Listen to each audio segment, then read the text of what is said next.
लता रानी अपनी 3 विधवा बहुओं के साथ रहती थी। उसकी सबसे बड़ी बहू सपना, मंझली बहू प्रज्ञा और सबसे छोटी बहू चांदनी थी। एक बार जब लता रानी के तीनों बेटे मीटिंग अटेंड करने फ्लाइट से दूसरे शहर जा रहे होते हैं, तभी एरोप्लेन क्रैश होने के कारण उन तीनों की मौत हो जाती है और उसकी तीनों बहुएं एक साथ विधवा हो जाती हैं। वो अपनी तीनों बहुओं पर बड़ा ही अत्याचार करती है क्योंकि वो उन तीनों को मनहूस मानती थी, जिनकी मनहूसियत की वजह से उसके तीनों बेटे खत्म हो गए। एक सुबह चांदनी के जोर से चीखने की आवाज आती है तो उसकी जेठानियां भागते हुए बाथरूम की तरफ जाती है। वो देखती है कि उनकी सास चांदनी का हाथ गर्म बाल्टी के पानी में डुबाकर जला देती है। माँ जी छोड़ दीजिए इसे, ये आप क्या कर रही हैं? इस मनहूस को ये नहीं पता था कि मुझे नहाने के लिए कितना गर्म पानी चाहिए। आज सबक सिखाया तो अब ये जिंदगी भर नहीं भूलेगी। इस महारानी ने खूब गर्म पानी कर दिया था। अब इसके साथ तुम सबको भी पता चल जाएगा कि ज्यादा गर्म पानी करने का अंजाम ये होता है। लेकिन माँ जी ये तो गलत है ना, बेचारी चांदनी को कितना दर्द हो रहा होगा और आखिर उसने गर्म पानी कर भी दिया तो आप उसमें ठंडा पानी मिलाकर उसको नॉर्मल कर लेती ना। अच्छा, तो अब तू उसकी तरफदारी करेगी और मुझे ज्ञान देगी? माफ करना माँ जी अगर हमने कुछ ज्यादा ही बोल दिया हो, लेकिन आखिरकार हम भी तो आपकी बेटियों जैसी हैं। भले ही भगवान ने हमें आपकी बहुओं के रूप में भेजा है, लेकिन आखिरकार एक माँ अपने बच्चों के साथ ऐसा कैसे कर सकती है? एक बात तुम तीनों की तीनों कान खोलकर सुन लो।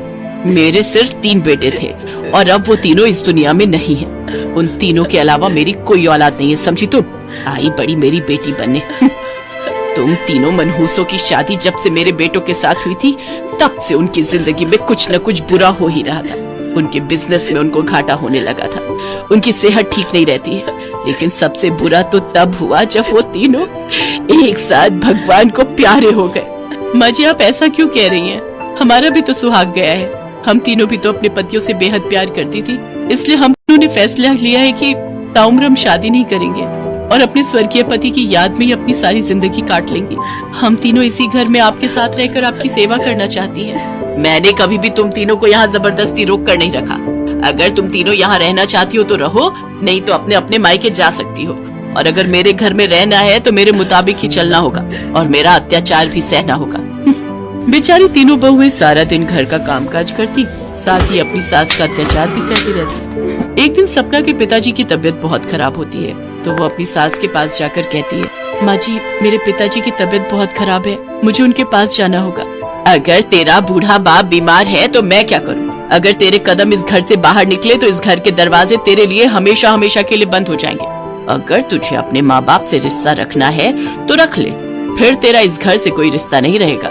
माँ जी मेरे साथ ऐसा मत कीजिए, मैं 1-2 घंटे में उन्हें देख कर आ जाऊंगी। 2 घंटे तो बहुत दूर की बात है।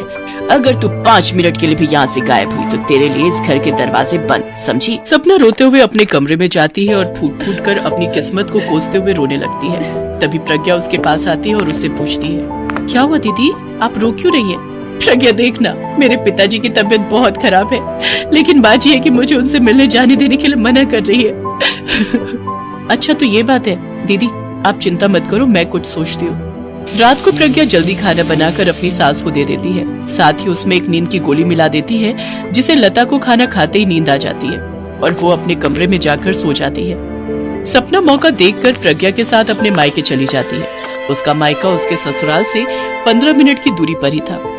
थोड़ी देर मिलकर ही वो दोनों वापस घर आ जाती हैं, लेकिन लता की आंख तब तक खुल चुकी होती है और वो उन दोनों को वापस आता देख लेती है और फिर उन दोनों पर चिल्लाते हुए कहती है, सपना तूने मेरे मना करने के बावजूद भी मेरी बात नहीं मानी।